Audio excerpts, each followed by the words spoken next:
les téléspectateurs de TF1 ont eu l'occasion de retrouver Arthur et le célèbre hypnotiseur Mesmé dans une émission exceptionnelle diffusée le vendredi 7 avril 2023 en prime time. Ce jour-là, ce dernier a tenté de relever un incroyable défi, battre son propre record du monde en hypnotisant 1000 personnes en 6 minutes devant plus de 3500 personnes au Dôme de Paris. Tout au long de la soirée, Mesmé va faire des expériences avec les sujets les plus réceptifs à l'hypnose.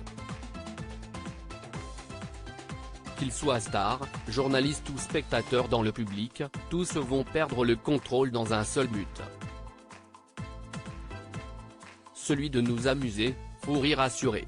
Après plus d'une heure de mise en condition, tout le public du Dôme de Paris sera mis simultanément en état d'hypnose à travers un dernier test de réceptivité, a indiqué TF1 dans un communiqué.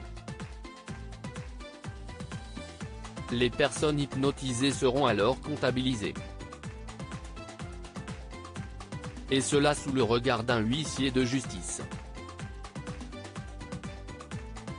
Une soirée événementielle pour célébrer les 10 ans d'hypnose de Mesmé en France.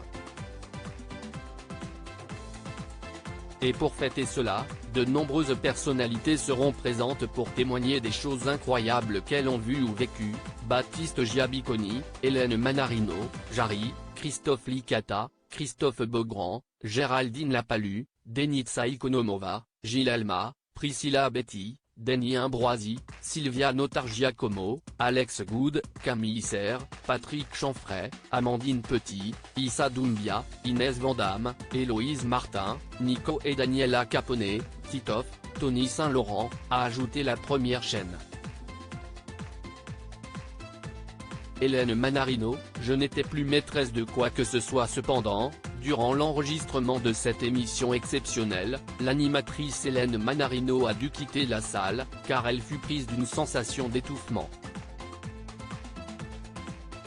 Mesmé est quelqu'un d'extrêmement gentil et bienveillant, il respecte et écoute, il ne va pas au-delà de nos limites. À un moment, je suis sorti pendant l'émission parce que je ne pouvais plus rester. Quand je suis revenu, j'ai vu dans son regard qu'il me demandait si ça allait. Ce n'est pas un sorcier. Je suis tellement réceptive que j'avais besoin de sortir, je n'étais plus maîtresse de quoi que ce soit, j'avais besoin de retrouver les gens qui m'avaient accompagné. C'était un besoin d'haïr, a expliqué la présentatrice dans les colonnes de Télé Loisirs.